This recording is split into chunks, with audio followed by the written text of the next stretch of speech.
사도 신경으로 신앙 고백 드림으로 새벽 예배 시작합니다. 전능하사 천지를 만드신 하나님 아버지를 내가 믿사오며 그 외아들 우리 주 예수 그리스도를 믿사오니 이는 성령으로 잉태하사 동정녀 마리아에게 나시고 본디오 빌라도에게 고난을 받으사 십자가에 못 박혀 죽으시고 장사한 지 사흘 만에 죽은 자 가운데서 다시 살아나시며 하늘에 오르사 전능하신 하나님 우편에 앉아 계시다가 저리로서 산자와 죽은 자를 심판하러 오시리라. 성령을 믿사오며 거룩한 공회와 성도가 서로 교통하는 것과 죄를 사하여 주시는 것과 몸이 다시 사는 것과 영원히 사는 것을 믿사옵나이다. 아멘. 우리에게 주시는 하나님의 말씀은 요한복음 7장 53절에서 8장 20절 말씀까지. 요한복음 7장 53절에서 8장 20절 말씀까지.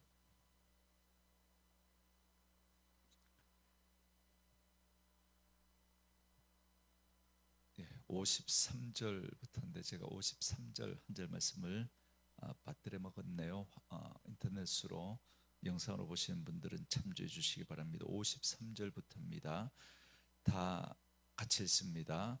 다 각각 집으로 돌아가고 예수는 감람산으로 가시니라. 아침에 다시 성전으로 들어오시니 백성이 다 나오는지라 앉으사 그들을 가르치시더니 서기관들과 바리새인들이 음행 중에 잡힌 여자를 끌고 와서 가운데 세우고 예수께 말하되 선생이여 이 여자가 간음하다가 현장에서 잡혔나이다. 모세는 율법에 이러한 여자를 돌로 치라 명하였거니와 선생은 어떻게 말하겠나이까. 그들이 이렇게 말함은 고발할 조건을 얻고자 하여 예수를 시험함이로라. 예수께서 몸을 굽히사 손가락으로 땅에 쓰시니 그들이 묻기를 맞이 아니하는지라. 이에 일어나 이르시되 너희 중에 죄 없는 자가 먼저 돌로 치라 하시고 다시 몸을 굽혀 손가락으로 땅에 쓰시니 그들이 이 말씀을 듣고 양심의 가책을 느껴 어른으로 시작하여 젊은이까지 하나씩 하나씩 나가고 오직 예수와 그 가운데 섰는 여자만 남았더라. 예수께서 일어나사 여자 외에 아무도 없는 것을 보시고 이르시되 여자여 너를 고발하던 그들이 어디 있느냐. 너를 정죄한 자가 없느냐. 대답하되 주여 없나이다. 예수께서 이르시되 나도 너를 정죄하지 아니하노니 가서 다시는 죄를 범하지 말라 하시니라. 예수께서 또 말씀하여 이르시되 나는 세상의 빛이니 나를 따르는 자는 어두움에 다니지 아니하고 생명의 빛을 얻으리라. 바리새인들이 이르되 네가 너를 위하여 증언하니 네 증언은 참되지 아니하도다. 예수께서 대답하여 이르시되 내가 나를 위하여 증언하여도 내 증언이 참되니 나는 내가 어디서 오며 어디로 가는 것을 알거니와 너희는 내가 어디서 오며 어디로 가는 것을 알지 못하느니라. 너희는 육체를 따라 판단하나 나는 아무도 판단하지 아니하노라. 만일 내가 판단하여도 내 판단이 참되니 이는 내가 혼자 있는 것이 아니요 나를 보내신 이가 나와 함께 계심이라. 너희 율법에도 두 사람의 증언이 참되다 기록되었으니 내가 나를 위하여 증언하는 자가 되고 나를 보내신 아버지도 나를 위하여 증언하시느니라. 이에 그들이 묻되 네 아버지가 어디 있느냐. 예수께서 대답하시되 너희는 알지 못하고 내 아버지도 알지 못하는도다. 나를 알았더라면 내 아버지도 알았으리라. 이 말씀은 성전에서 가르치실 때에 헌금함 앞에서 하셨으나 잡는 사람이 없으니 이는 그의 때가 아직 이르지 아니하였음이로라. 아멘. 오늘은 함께 읽으신 요한복음 7장 53절에서 8장 20절 말씀을 중심으로 나는 세상의 빛이라라는 제목의 말씀으로 잠시 은혜를 나누겠습니다. 오늘 우리가 살피려고 하는 본문은 조금 특이한 본문입니다. 아마 여러분들이 가지고 계신 대부분의 성경을 보시면 본문 7장 53절에서 8장 11절까지를 관로로 묶어 놓았을 겁니다. 왜냐하면 지금까지 발견된 요한복음의 사본 가운데 원문에 가장 가까운 사본들에는 이 본문이 없기 때문에 그렇습니다. 그래서 학자들 간에는 이 일이 실제로 있었던 사건이냐 아니냐에 대한 의견이 분분합니다. 하지만 이 이야기는 요한복음의 흐름 가운데 대단히 중요한 역할을 하고 있기 때문에 이 사건은 실제 있었던 사건을 기록해 놓은 것으로 보는 것이 맞다고 저는 생각합니다. 우리는 이 사건을 이미 익히 잘 알고 있습니다. 사람들이 간음하다가 현장에서 붙잡힌 여인을 예수님 앞으로 끌고 왔습니다. 그렇다면 남자도 끌고 와야 되는 것 아닙니까? 그런데 남자는 어디에 가고 여자만 끌고 옵니까? 이것만 봐도 이들은 지금 간음한 죄에 대하여 판결하고 벌을 주고자 했던 것이 아니라 뭔가 다른 의도를 가지고 이를 꾸미고 있다라는 걸 짐작할 수 있습니다. 그것은 바로 예수님을 함정에 빠뜨리려고 했던 겁니다. 그래서 5절에 보면 그들은 모세의 율법을 들먹이면서 예수님은 어떻게 말하겠느냐라고 묻고 있습니다. 여기에는 이미 얄팍한 함정, 복선이 깔려 있습니다. 평소 자비와 긍휼을 베푸신 그 예수님의 행동을 볼 때 이들은 분명히 예수님이 모세의 율법과는 다른 판결을 내릴 것이다라고 생각을 했던 겁니다. 그러면 그걸 꼬투리로 잡아서 예수님을 해칠 생각을 하고 있었던 거죠. 그런데 만약에 이 여인을 율법대로 돌로 쳐 죽이라라고 예수님이 말씀하신다면 예수님을 향하여 사랑이 없는 분이라고 공격을 했을 겁니다. 그리고 동시에 당시 로마의 재판정에서만 사형을 언도할 수 있다라고 하는 그 정치적인 상황을 구실로 예수님을 고소할 그런 생각을 가지고 있었을 겁니다. 이런 어려운 상황에서 예수님은 어떻게 하십니까? 6절을 보면 예수님은 몸을 굽혀 손가락으로 땅에 글씨를 쓰십니다. 도대체 무엇을 쓰셨는지 그 내용은 우리가 알 수 없습니다. 대부분의 학자들은 아마 거기 모인 사람들의 죄목을 일일이 쓰고 계셨지 않을까라고 그렇게 추정을 합니다. 여러분 한번 생각해 보십시오. 그들은 지금 간음한 여인을 끌고 와서 예수님을 함정에 빠뜨리려고 했던 사람입니다. 그런데 죄 없는 자가 먼저 돌로 치라라고 하는 그 말 한마디에 양심의 가책을 받아서 그냥 돌아갔다. 여러분 그게 여러분 말이 되는 것 같습니까? 예수님을 함정에 빠뜨리려고 의도적으로 그렇게 아마 그 간음한 남자와 공모하지 않았겠습니까? 그래서 그 여인을 함정에 빠뜨리고 난 다음에 그 여인을 예수님께 끌고 왔던 사람입니다. 그런 그들이 예수님의 말 한마디에 양심의 가책을 받아서 돌아갔을 것이다. 저는 절대 납득이 되지 않습니다. 그런데 그렇게 여인을 잡아와서 돌로 치라고 하는데 예수님께서 모든 것을 다 아시는 것처럼 거기 있는 사람들의 죄에 대해서 하나씩 하나씩 써 내려가니까 거기에 있는 사람들 중에 뭐 남몰래 간음을 했던 그런 사람들도 있을 것이고 또 여러 가지 숨기고 싶었던 그런 죄들이나 잘못된 것들이 이렇게 예수님이 이렇게 기록하고 계시니까 그게 드러날까봐 돌을 내려놓고 돌아갔다라는 게 훨씬 더 설득력이 있습니다.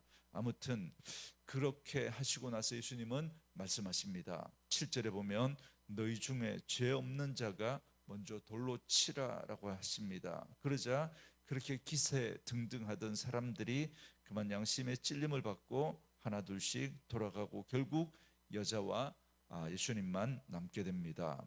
이제 홀로 남은 여인을 향해서 예수님이 뭐라고 말씀하십니까? 11절 말씀에 대답하되 주여 없나이다. 예수께서 이르시되 나도 너를 정죄하지 아니하노니 가서 다시는 죄를 범하지 말라 하시니라. 이렇게 말합니다. 여기에 복음의 진수가 있습니다. 여러분, 복음은 용서입니다. 우리 죄를 용서하기 위해서 예수님은 이 땅에 오셨습니다. 예수님이 이 여인을 용서하신 건 그녀가 의로워서가 아닙니다. 예수님은 다시는 죄를 범하지 말라라고 하시는 이 말씀을 통해서 그의 행위가 죄라고 하는 사실을 분명히 하셨습니다. 그러나 다시 기회를 주시는 것이죠. 이게 복음입니다. 타락한 인류에게 예수님은 기회를 주시는 겁니다. 누구든지 예수 그리스도의 그 보혈의 공로를 의지하고 믿음으로 주께 나오기만 하면 구원의 기회가 주어지는 겁니다. 그러므로 오늘 우리는 이 말씀을 통해서 두 가지 사실을 생각해야 합니다. 첫째는 너희 가운데 죄 없는 자가 돌로 치라는 말씀입니다. 우리 가운데 죄 없는 사람은 없습니다. 모두가 다 악한 죄인들입니다. 그러니 누가 누구에게 뭐라고 말할 처지가 못 되는 거죠. 우리는 이 말씀을 붙들고 다른 사람들을 정죄하고 판단하는 걸 그쳐야 합니다. 오히려 용서하고 사랑하기를 선택해야 합니다. 왜요? 우리도 용서받은 죄인이기 때문에 그렇습니다. 그리고 두 번째로 다시는 죄를 범하지 않아야 한다라는 것입니다. 이것이 오늘 본문의 핵심입니다. 우리는 값없이 은혜로 죄 사함을 받았습니다. 그러나 그 이후에 다시는 죄를 범하지 말아야 합니다. 그것이 진정한 회개고 주님이 원하시는 삶이고 그것이 은혜 받은 자의 삶의 태도이기 때문에 그렇습니다. 그래서 예수님은 이렇게 말씀하십니다. 12절 말씀에 예수께서 또 말씀하여 이르시되 나는 세상의 빛이니 나를 따르는 자는 어둠에 다니지 아니하고 생명의 빛을 얻으리라 그럽니다. 예수님은 7장에서 초막절에 물 깃는 행사를 염두에 두시고 누구든지 목마르거든 내게로 와서 마시라 그러면 그 배에서 생수의 강이 흘러나리라 말씀하셨습니다. 그런데 초막절에는 또 다른 행사가 있는데 그게 바로 빛의 예식입니다. 빛의 예식은 초막절 마지막 날 밤에 종교 지도자들이 손에 횃불을 들고 춤을 추며 찬양하는 의식입니다.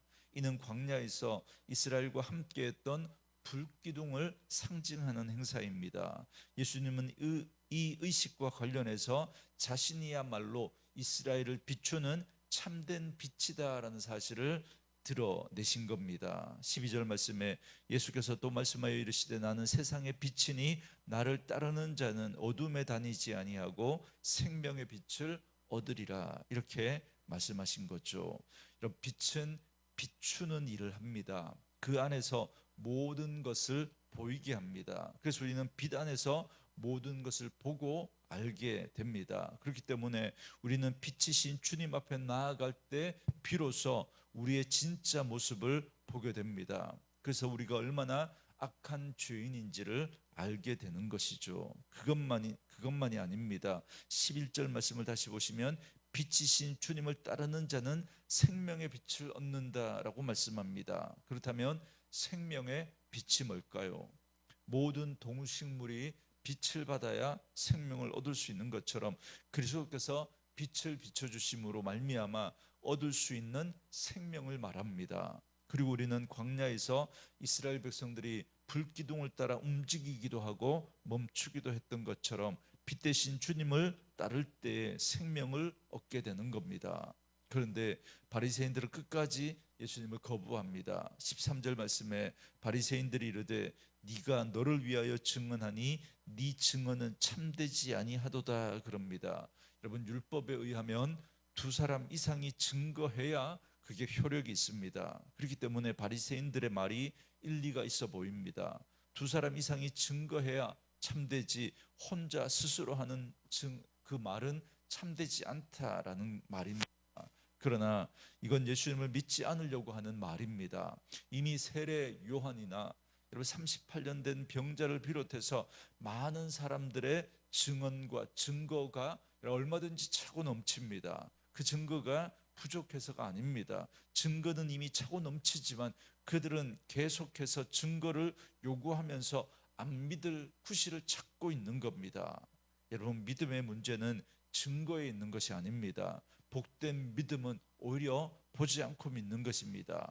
그렇지만 교만 앞에서는 어떤 증거를 보여줘도 소용이 없습니다. 14절에 보면 이러한 그들을 향해 예수님은 굳이 다른 증거를 가져올 필요성을 느끼지 못하셨습니다. 왜냐하면 안 믿기로 작정한 그들에게 어떤 증거를 가져다 대도 쓸데없는 일이라는 걸 예수님은 잘 알고 계셨기 때문입니다. 그러나 자신의 증언이 참되다 말씀하시면서 자신의 증언이 참된 이유는 자신이 어디서 오며 어디로 가는 것을 알기 때문이다라고 말씀합니다. 예수님은 자신이 하나님의 아들 되심과 자신의 사명에 대해서 정확히 알고 계십니다. 그러나 바리새인들은 전혀 알지 못합니다. 왜냐하면 그들은 영에 속한 사람이 아니라 육에 속한 사람들이기 때문입니다. 그래서 예수님은 그들을 향해서 이렇게 말씀하시죠. 15절 말씀에 너희는 육체를 따라 판단하나 나는 아무도 판단하지 아니하노라.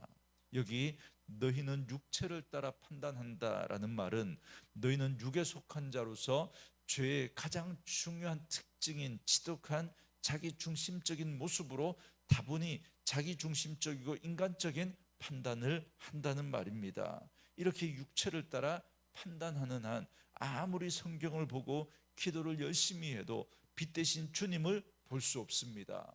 자기가 하나님이니까, 자기 생각이 맞으니까, 그 자기가 기준이 되어서 하나님의 아들 예수님이 말씀하시는데도 내 생각과 틀리니까 밀어내버리는 겁니다. 그러한 자들에게는 아무리 말씀으로 증언해도 받아들이지 않는 것입니다. 바로 그 바리새인들이 지금 그러한 모습으로 예수님을 밀어내고 있었던 거죠.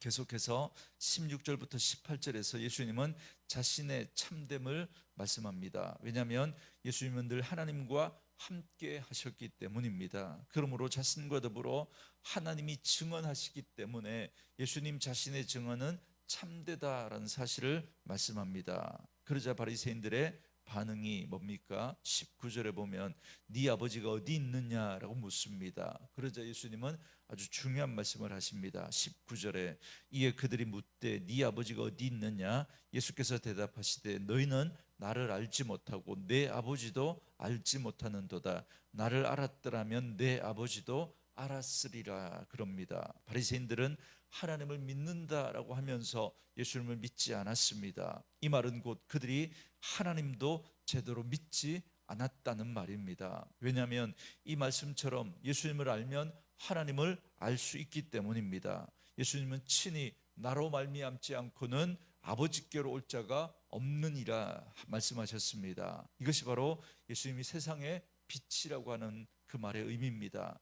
예수님의 빛을 보지 않고서는, 그리고 그 예수님이 비춰주시지 않으면 하나님을 알 수 있는 사람은 아무도 없습니다. 이것이 예수님이 이 땅에 오신 이유입니다. 세상의 빛으로 오셔서 우리 마음속에 어둠을 몰아내시고 하나님을 보고 하나님을 알고 하나님을 믿게 하려고 예수님이 이 땅에 오신 겁니다. 그러므로 오늘 우리가 하나님을 알고 하나님을 믿게 되었다라고 하는 이 사실이 얼마나 큰 복인지 모릅니다. 세상의 빛으로 오신 예수님이 우리 마음에 빛을 비춰 주셨기 때문에 우리가 그 하나님을 알게 되었고 그 하나님을 믿게 된 겁니다. 그러나 이 빛을 보고도 예수님을 믿지 않는 사람들이 있습니다. 그런데 우리는 그 빛을 보고 예수님을 믿는 자가 된 겁니다. 이게 바로 은혜인 것이죠. 저는 오늘 이 가늠한 여인과 예수님의 대화에서 다시 한번 은혜를 묵상하게 됩니다. 예수님은 가늠한 여자에게 용서를 선언하시면서 다시는 죄를 범하지 말라라고 덧붙여 말씀하셨습니다. 근데 왜 다시는 간음하지 말라라고 말씀하지 않고 다시는 죄를 범하지 말라라고 말씀하셨을까요? 문맥으로 볼 때 다시는 간음하지 말라 이렇게 해야 더 문맥에 맞는 말씀인 것 같습니다. 그렇다면, 그런데 예수님은 다시는 죄를 범하지 말라 이렇게 말씀하셨거든요. 그렇다면 여기서 말씀하시는 죄가 뭘까요? 사랑하는 성도 여러분, 저와 여러분이 이미 모든 죄를 용서받은 사람들이지 않습니까? 그렇다면 용서받은 성도가 은혜를 잊지 말아야 할, 은혜를 잊지 않아야 합니다. 그 은혜를 잊어버리는 것, 그것이 바로 여러분 죄라는 것입니다. 은혜를 잊어버리는 것. 만약에 우리 성도가 이런 놀라운 예수님의 그 은혜를 늘 마음에 새기고 살아간다면 간음은 물론이고 하나님이 기뻐하시지 않는 일은 결코 하지 못할 일 아니겠습니까? 오늘 우리는 어떤 마음으로 살아가고 있습니까? 스스로 의롭다고 자부하지만 은혜를 모르고 살아가는 그 바리새인들은 아닙니까? 내가 열심히 했기 때문에, 내가 뭘 했기 때문에, 내가 이렇게 했기 때문에 그런 우리의 의가 자꾸만 강조되어지다 보니까, 그걸 자꾸 이렇게 드러내려고 하다 보니까 자기는 높아지고 어느새 은혜는 사라져버리는 그런 삶을 살아갑니다. 여러분, 그렇게 은혜가 사라져버리면, 자기 의가 자꾸 드러나고 은혜는 사라져버리면, 그렇게 하지 못하는 다른 사람들을 볼 때 마음이 불편합니다. 그런 사람들을 향하여서 손가락질하고 판단하는 그런 삶을 살아가게 됩니다. 그 대표적인 사람들이 바리새인들이죠. 자기는 누구보다 율법을 잘 지킨다는 겁니다. 율법에 대한 그 자기들의 그 의가 결국 교만을 낳게 되고, 그렇게 살지 못하는 다른 사람들을 향해서 비난하고 손가락질하는 그런 바리새인들이 들의 모습을 우리가 보지 않습니까? 여러분, 바로 우리가 은혜를 잊어버릴 때 바로 우리는 죄의 모습으로 드러나게 됩니다. 그 은혜를 잊어버릴 때 내가 드러나게 되고, 그 죄의 가장 지독한 특징인 자기 중심적인 모습으로 다른 사람들을 대하게 되는 겁니다. 이게 바로 죄인 것이죠. 저는 말씀으로 이 하루를 시작하는 저와 여러분이 날마다 말씀 앞에 엎드릴 때 하나님께서, 예수님께서 우리를 위하여서 베풀어 주신 그 놀라운 그 십자가의 은혜가 우리 가운데 깨달아지고, 그 은혜의 감격으로 말미암아 내가 은혜 받은 사람이라는 사실, 내가 은혜 받은, 그래서 죄의 용서함을 받은 사람이라는 사실을 기억하고 그 은혜 가운데 다른 이들을 대할 수 있는, 그래서 다시는 죄를 범하지 말라라고 말씀하신 그 말씀처럼 함부로 다른 이들을 판단하고 정죄하고 그렇게 살아가지 않는, 오히려 사랑하고 품어주며 살아갈 수 있는 그런 저와 여러분 되어줄 수 있기를 주의 이름으로 축원합니다. 주신 말씀 묵상하시면서 우리 이 찬양 함께 들으시며 기도하는 시간 갖겠습니다.